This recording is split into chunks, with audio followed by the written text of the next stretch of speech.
Well, hello again from Ski Instructor Academy. My name's Paul and I'm here today with Geri Tumbasz again. Hi guys. We're back from Argentina after a very long camps and clinics and instructor courses down there, and unfortunately we're back in Austria now. Unfortunately, we have snow back in well, Austria.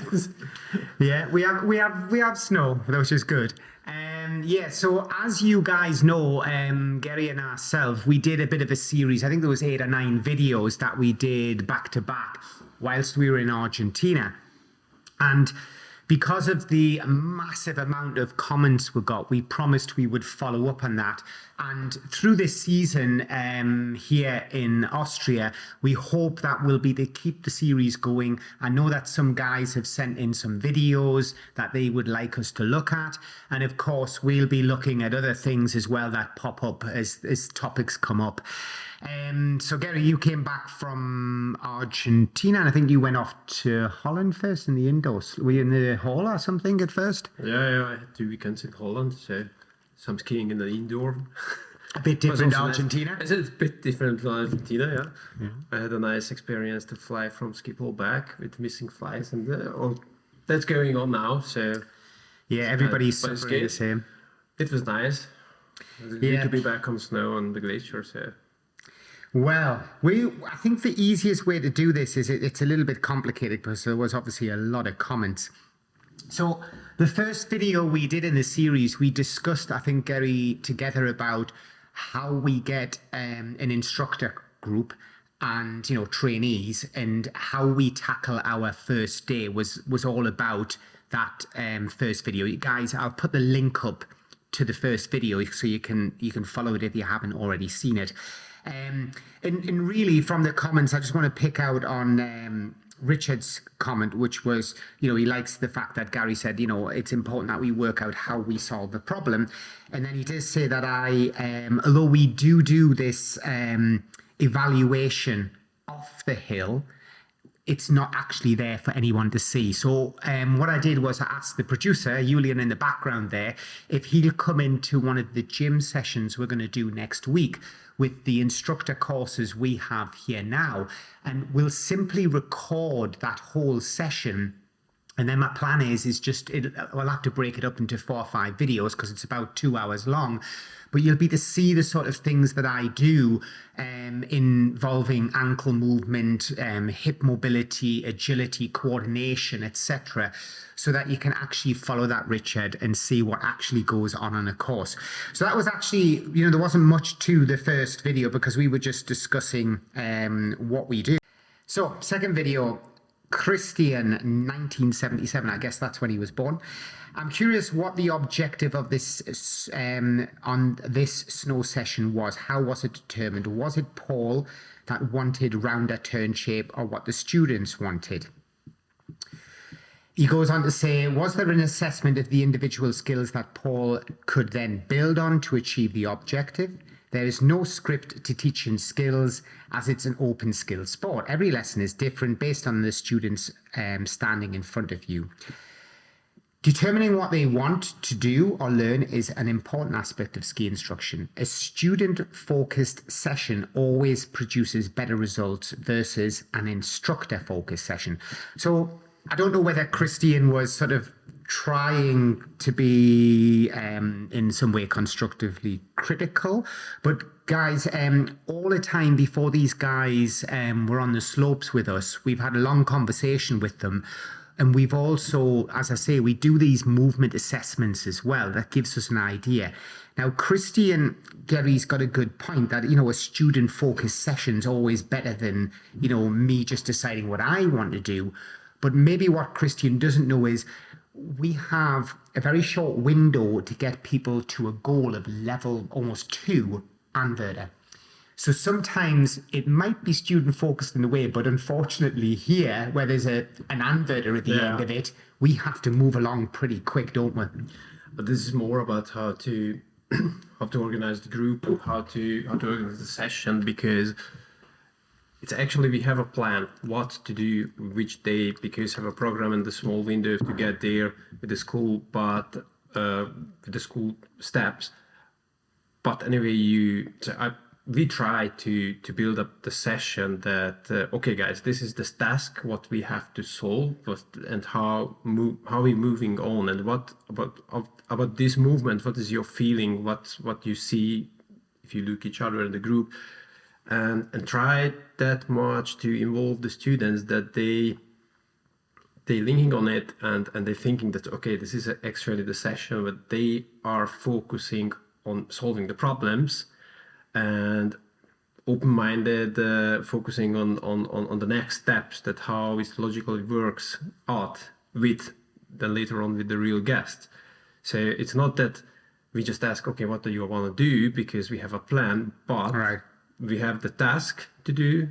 How we do it, it's a methodical, what we do is a methodical step probably, but how we do it is a didactical approach, how we approach that goal, what we want. And this is what I think we try to do mainly in the courses, that open the eyes, the guys, that they have to work on it, they have to figure out, they have ideas maybe how to move forward.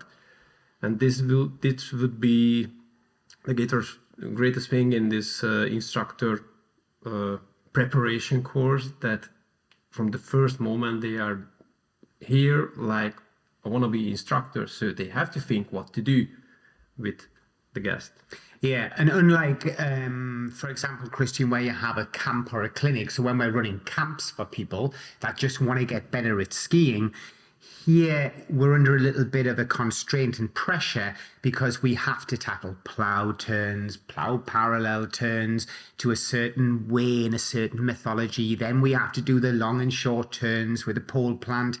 And we need to be ticking boxes very quickly, because we have sometimes less than 10 days, but hopefully most our students are doing at least 20 days preparation. And it might sound a long time, but actually it's not, is it? Even when somebody's had 20 weeks skiing, 20 days is not long to prepare for such a difficult exam. Yeah, and yeah, the clinics is a other perfs boots, because we have a program, we have an idea that everyone has the goal to improve something. So the clinics is always nice if the clients know, I want to improve my carving, I want to improve my short turn. So that's a focus session, that student session, because we have a group of 8 people, maybe half want to carve better, the other one want better short turns. Yes, we can set up the program like, okay, today we have empty soap, that means carving is better, nice grip is no, I use this in the afternoon, or the middle of the day is busy, then we can work a little bit on the short turns. But it's always like 2-hour sessions to get one step forward, or at least making something, building up new sensation, new experiences in movements for that task for the students. Yeah. And I think, Christian, that from your comment, ideally when we're doing camps and clinics, we can be very, student focused. But once again, I have to point out, when we're doing instructor courses, it's a little bit more command style, because look, guys, you're going to have to do these plough turns today. You're going to have to get this done. We need to work on your theory. We need to work on your lesson planning. And it's not as simple as I think some people will think. But certainly when Geri and I are doing a bumps clinic, or it's a carving clinic, or it's a short turn clinic, and you will go to the student and say, what are you struggling with? What's your problems? What is the issue with the short turns? And then they might say, yeah, I'm just not dynamic. And you might go, okay, let's make the focus around what you want to do. And then that's absolutely the right way to do it, because the student is sold, they're engaged in it, because it's their idea as well, So makes sense. So Greg added on extra. He likes to see the fact that we, especially when we've got, sometimes, mostly we like to be working in somewhere between about 6 and 8 adults. But if you do have a full group of 8 adults, it's always good practice, if everybody's following you down the slopes, that in my case, I try to put one of the better students in the middle of that group of 8 to almost reset what I'm doing at the start. Because as you guys well know, if you're at the back of a group of 8, you sometimes don't feel the same turn shape as the guy in front, and it knocks you out, you know. So good comments. And you know, as we went through the series, it started to heat up. Christian's up again. He's saying the pole plant's important. Again, Christian, I can feel what you're saying here is going to be, again, you know, asking about all the other problems that they've got, because you say pole plant's important. However, there's some obvious skill deficiencies in how these students stand on their equipment. Position. How they stand will allow or hinder their ability to turn their legs. The pole plant is a symptom. We ski from our feet up, not from the head down. Now, Christian, again, when you're examining or you're doing instructor courses, a pole plant is something that needs to be in the end product of the long turn. When you introduce it, it is difficult, Christian, to decide when to do it. And yes, at some point when you're doing an instructor course, you just have to get on with things and you have to put in a pole plant, because 6 of them need it and 2 of them are still struggling, but it's all time. It's all catching up with you straight away. And guys, I mean, it's hard to be fair on these guys, because yes, I agree, you know, they might see some positioning errors still, but the pole plant needs to be introduced at some point. And even if they don't get it straight away, I feel like at their level, where these guys were on this video, it was something that had to be done. No. Now we are at the point that, okay, pole plant. The pole plant is not just okay, planting and putting the pole somewhere in the turn. So it's help, you know, the rotation to get in the turn, to initiate the turn. So everybody knows the balance, and this is a tool. And to introduce, I like to introduce, because the pole plant itself, the put pole and set the pole in the snow, it's not the big question, it's not a big deal. How to prepare, how to bring the tip forward, how can I use the forward movement of the tip of the pole, the preparation phase of the pole itself, how can I build in the movement in the building up the upper pine basic position, in the pressure, in the steering phase. This is a deal. And that's how you coordinate the whole movement with the pole plant. Yeah. And this has to be introduced, because for me, for example, in a round longer turn, so school turns or a short turn, is an essential part of the turn, that the tip of the pole goes forward, the whole movement fits in the steering phase, and that's how it looks like coordinated, and not just rushing with somehow just bringing on point because I have to set there, and then most of the people fail it because it's late, or too early, and it's rushy and it loses the tension and. So if we have these round turns, parallel, school, demo, the pole plant is an essential part. It has to be coordinated, so it's. Yeah, I agree that it can be disruptive when it's done wrong. You know, I understand where Christian's coming from, but once again, you need to introduce something to somebody at some point, and they're in a very early understanding phase, but you hope by 20 days' time, they start to get it. And if you didn't introduce it 20 days ago and you wait till the last second, there's no chance they're going to get it. And of course, because they will have to go off-piste or in bumps or somewhere, without a pole plant, it becomes very difficult. You know, Landry here says the same thing. He's got a great discussion about Ted Ligety, Marcin Schiffer, and all the pole planting and everything, and how important it is that we have this pole plant, you know. And then we go on to here, quite interesting video. My height is 1.90 meters. Very long legs in comparison to my upper body. So the length of my poles are 125, which is short comparing to what the store would recommend me, which is 135. I obviously I have to try to ski even shorter, 120. He's asking a question. But I mean, he's a big guy, 190. He's got a 125. Yeah, I think he probably could drop to 120. I would say the long legs is a bit of a clue. I mean, he probably needs to make sure he's on the right ski boot for long legs, like a straighter shaft. But what do you reckon, Gary? 190, can he get down to 120? I would like to see these people on the ski. Yeah. It depends on the dynamic of the skiing. So it's a good dynamic skier, he can try it definitely on the shorter pole. If he is likely a higher standing skier and nice parallel drifted turns, then maybe it's not the time to drop on the 25. It's always depend the technique, how much moves, for example, in a shortened lateral and not vertical. Okay. This is a super long comment. And it's actually related to something which Geri's just said is talking about the length of the pole really will depend, as well as how dynamic you are on the ski, and then what sort of position you like to hold on the ski. When I was dealing with the groups, Geri, that had arrived about 2 weeks ago, and they were in the gym with me, I was saying, look, guys, if you take anything away from this tonight, one thing I can guarantee, because I've looked at some of their video analysis, is you're all skiing way too tall.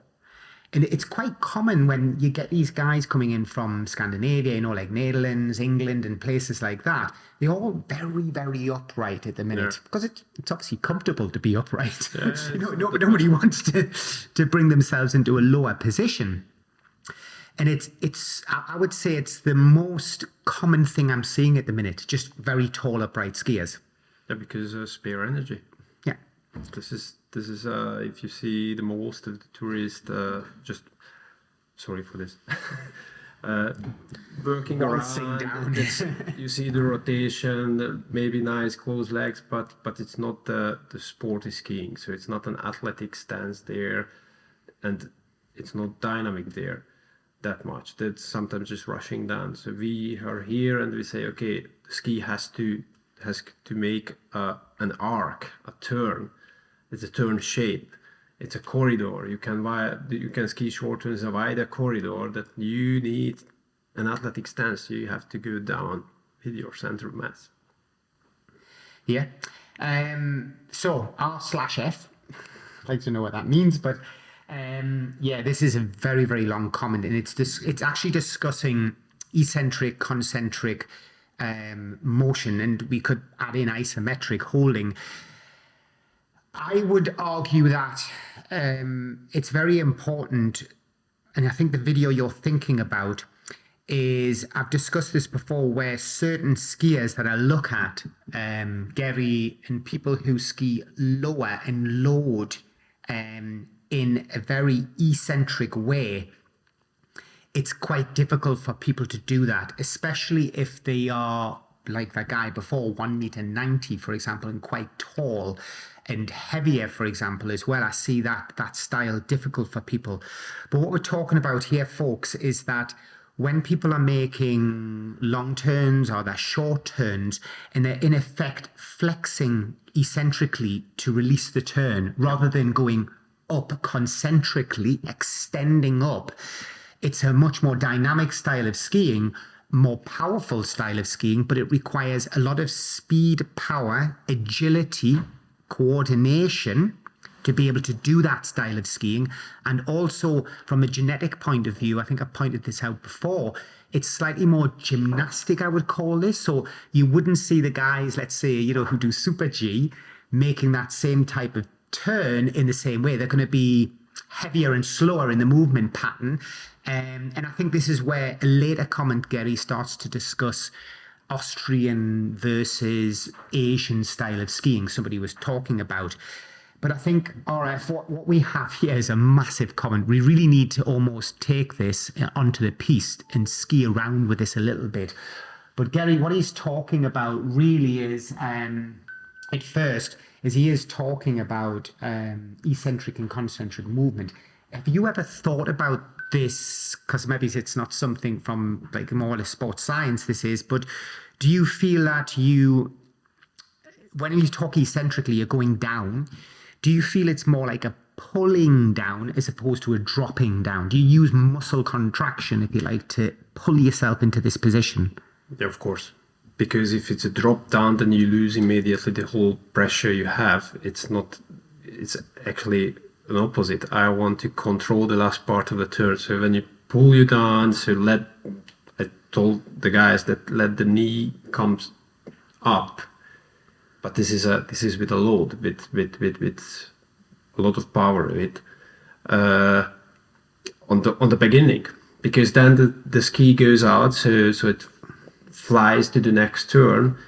There is a hovering. So when my knees are, or my legs are 90-degree bent between two turns, there is no load on it. So if the timing is good, then I'm hovering to the next turn, and I have that much that actually I can change the edge, and then on the new edge with an extension, I can push myself in the new turn. Okay. This is a balance for me and the timing for me. So what do you think? It's more about, if I look the guys who are training this, is a lot of balance and timing question. That if someone hold the pressure and able to hold the pressure and hold the pressure that long that's steering uphill, then the next step is to learn when to start to release this way. Release means that you flex the leg, the outside, extend the legs with load, and this with load just flexing a little bit and get in a low position to transfer in the new turn and do the transition. This is a timing question. If something one starts too early, of course, immediately in the back seat and flies out from the turn. If somebody too late, then it pops out from the turn, so it's a vertical movement, then lose control for the top of the turn. And this is what we train a lot, because you need the muscles, but most importantly, the timing has to be on point. And that's a kind of skiing that with the wide stance and this pedal, the two legs individually working in the turn, and exactly that's the point that's technique to learn for me. It's not that I'm feeling that I have to hold and then going down like in 200 kilo on my shoulders and making a squat in opposite way, just going a lower position. It's more about holding pressure and learning how to release in a way that I transfer easily in a new.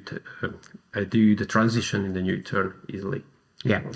So what we're talking about, folks, again, is if you think if we did have, 100 kilos on our back, like Geri said, if I just released all, my muscles and stuff and just dropped with the weight and it just fell onto my back, you can imagine what that would feel like. It'd be wobbling all over the place. It would be really difficult to catch it in the low position. But if you instead pull the weight down, that is what skiing's a lot about. It's about keeping connectivity and torque. And this allows you, when you do this, to have this almost stretch reflex cycle where we're able to use the hamstrings particularly as well in a good way, in an explosive way. So I feel that when you're skiing well with the right timing, it's more of under load and under tension. And if you release that tension at any point, it's time sensitive. It's quite hard to get it back. You see this in the moguls when somebody lets themselves go just momentarily in the rut line, for example, and the skis shoot away, and it's very time sensitive. It's very difficult to get the ankles to engage again if you lose the tension. Yeah. And in theory, we can talk with the ankles about this concentric, eccentric loading, the knee with the concentric, eccentric, the hip with the concentric. Everything's got this loading pattern that's timed perfectly, and it's never, ever, to me, released. But that's what makes you tired. When you get to the bottom, you're tired because you've you need the tension all the way down and work with the muscles always in some kind of tension and the timing. So I'd have to go through your comment fully, but just to give a brief synopsis here, there's most skiers use concentric movements. Most skiers just want to stand up. It's a natural thing when they finish the turn, they just want to overextend and stand back into their stood up position. It feels, like you say, lazy. And they release And release, yeah. Yeah. They want to get rid of all that tension. And this is why, like, one bit of kit that costs €5-6 in the gym, I always say, like, I'm not great with, I don't like machines, I don't like kit and fitness studios, but one kit that I always say is really cool is, I don't know if you ever used it, but the wheel. And it's the abs wheel, ab roller. It's like €5 in the shop. And people go, well, why do you like that? And I say, because you can extend that out and you can teach people to breathe when they're in an extended position. Because most people, when they breathe, just go floppy. They can't breathe and hold tension. But you need to in skiing. You need to be constantly, even in that moment where you're hovering, you can't completely let go because it would just be very difficult to get it back again so quick. And actually, when you hovering from one to another, this is the for me the most important tension, because you hovering, but you have to land it, and you have to feel where's the new platform, and it cannot be floppy or something. So you have to set the upper body and everything is in tension to set the ski at that place you want it. So I would say, guys, you know, when we come to talking about the fitness studio side and things, that training your eccentric patterns and isometric holds is very important, because concentrically, people are doing a lot of exercises concentrically. You know, you'd think with your bench press, that's a concentric push, your squat, you stand up. But how long does it take you to go from this position to the low position in a squat, for example? You can do it quickly and bounce out. You can do it really slowly and stay still, because that takes out the stretch reflex cycle, and then you have to stand up. Or you can make a uniformed movement pattern. When you think of what Geri's doing in the short terms, when we look at that, it's a uniformed rhythm of loading and unloading constantly. And it's the timing of that you need to start to get.